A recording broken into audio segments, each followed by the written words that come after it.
దానికి దీనికి సంబంధం లేదు అనేది ఒక చర్చ.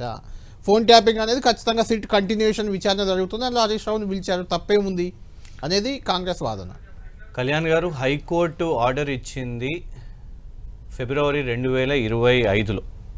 ఏది హరీష్ రావు గారి మీద వీళ్ళు ఫోన్ ట్యాపింగ్ అని ఒక రాజకీయ నాయకుడు వారి ప్రత్యర్థి సిద్దిపేటలో ఇలాగే ఫోన్ ట్యాపింగ్ అని ఇచ్చినప్పుడు హైకోర్టు కొట్టేసింది ఎప్పుడు? ఫిబ్రవరి 2025లో.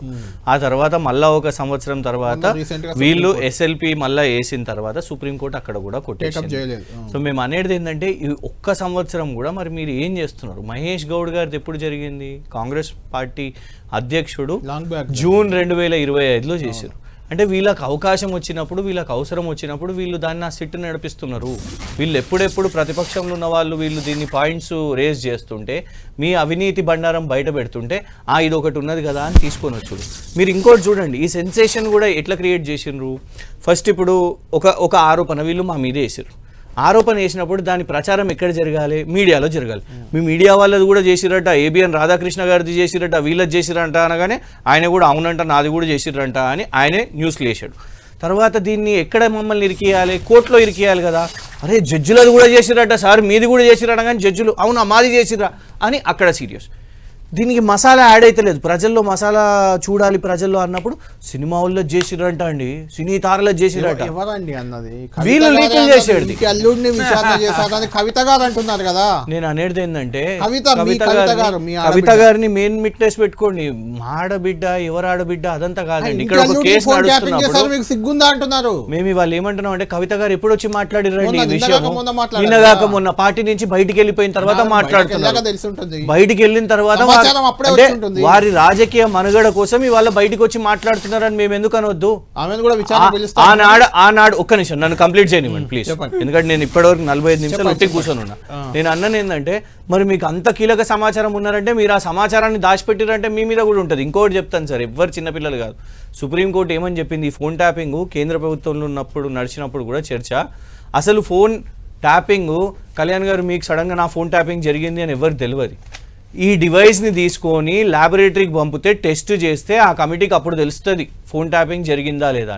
ఇక్కడ ప్రతి ఒక్కరు కూడా నా ఫోన్ ట్యాపింగ్ జరిగిందంటే ఒక్క డివైస్ అన్న ఇవాళ సీజర్ అయ్యి కనీసం టెస్టింగ్కి వెళ్ళిందా చెప్పండి. ఇంకోటి నేను చెప్తున్నాను, వీళ్ళు ఇప్పుడు హోమ్ సెక్రటరీ నుంచి కేంద్రం నుంచి ఇవన్నీ కూడా అనుమతులు రావాలి. ఒక్క నిమిషం నేను అదే చెప్పబోతున్నా. ఏదైనా ప్రొవైడర్ కానివ్వండి, లేకుంటే కేంద్రం హోమ్ సెక్రటరీ కానివ్వండి, అసలు ఈ కేసులో పార్టీ ఉన్నారా? లేనే లేదు. అసలు సుప్రీంకోర్టే మొన్న క్లియర్గా చెప్పిందండి, ఇది పొలిటికలీ మోటివేటెడ్ కేసు అని. మేము ఇంకొక విషయం చెప్తున్నాం ఇవాళ. సరే మా మీద మేము లా అబైడింగ్ సిటిజన్గా మేము ఇవాళ మీరు రాత్రికి రాత్రి 9 గంటలకు పిలిచిర్రు, పిలువగానే మేము ఉదయం వచ్చినాము. కానీ మీకేమైంది? ఇవాళ నేను ఈ చిన్న చిన్న ఆరోపణలు కాదు. ఒక ఛానల్ ఏమో పేరు తీసుకోలేదు మంత్రి గారి మీద, ఎన్టీవీ ఒక స్టోరీ చేసింది, మంత్రి గారు పేరు తీసుకోలేదు. సరే మంత్రి గారు బయటకు వచ్చి మాట్లాడారు. ఆ తర్వాత ఏబిఎన్ చేసిన కథనంలో నేరుగా పేరు తీసుకున్నది కదండి. బట్టి విక్రమార్క గారు అవినీతి చేసిండ్రు అని అన్నప్పుడు బట్టి విక్రమార్క గారి స్టేట్మెంట్స్ ఏముండే? నా మీద ఈ ఛానల్ని అడ్డు పెట్టుకొని ఒకళ్ళు నడిపించిర్రు, దాని వెనుక ఎవరున్నారో నాకు తెలుసు అని అన్నప్పుడు ఉప ముఖ్యమంత్రి పైన ఇంకెవరున్నారు ఈ రాష్ట్రంలో? ఉప ముఖ్యమంత్రి పైన ఒక ఛానల్ అడ్డు పెట్టుకొని చేసింది ఎవరు చెప్పండి? మరి ఇంకా నేను అనేది ఏంటంటే ఇప్పుడు కింద ఆల్రెడీ ఒక మంత్రి ఎన్టీవీ ఛానల్ చేసింది. నేను అన్నప్పుడు ఇవాళ ఈ సజ్జనార్ గారు మరి విచారణ చేపట్టండి. ఏబిఎన్ అట్లా కాదు, ఒక్క నిమిషం.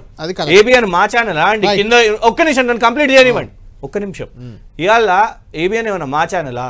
జనవరి 1 కాగానే 2 సంవత్సరాలు కూడా నువ్వు పోయి ఒకటే ఛానల్ మీ ఎన్టీవీకి వచ్చి కలవలేదే. అన్ని ఛానల్స్ సరి సమానంగా ఉండాలి కదా.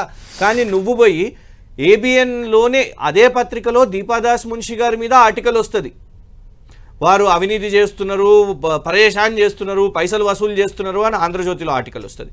మంత్రులందరూ ఫెయిల్ అవుతున్నారు, ముఖ్యమంత్రికి ఇబ్బంది అవుతున్నది. కనీసం ఏది లాస్ట్ ఇయర్ నుంచి ఆర్టికల్స్, మంత్రులు కనీసం వాళ్ళు ఈ డావోస్ ట్రిప్ ముఖ్యమంత్రి పోయి ఇంత కష్టపడుతుంటే మంత్రులు కనీసం ఇది స్టేట్ ఇష్యూ అండి. ఒక్క నిమిషం కళ్యాణ్ గారు, వేరే మీడియా సంస్థ కాదు. ఇవాళ 2 ఛానళ్లు కొట్లాడుకొని రెండు సంస్థలు కొట్లాడుకొని మంత్రి ఉప ముఖ్యమంత్రి మీద అండ్ ముఖ్యమంత్రి నేరుగా ఇంత అవినీతి ఆరోపణలు వస్తే ఒక కేసు ఉండదా?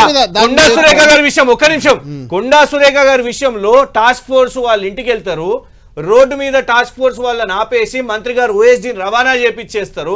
మంత్రి గారు కుమార్తె మీడియా ముందు వచ్చి నేరుగా ఇవాళ వీళ్ళు ఏమని చెప్తారు, సృజన్ రెడ్డికి సంబంధం లేదు, కొండా సురేఖ గారి కుమార్తెకు కూడా సంబంధం లేదు, పొంగులేటి శ్రీనివాస్ రెడ్డి గారి ఇంటి మీద ఇవాళ వాళ్ళ కొడుకు మీద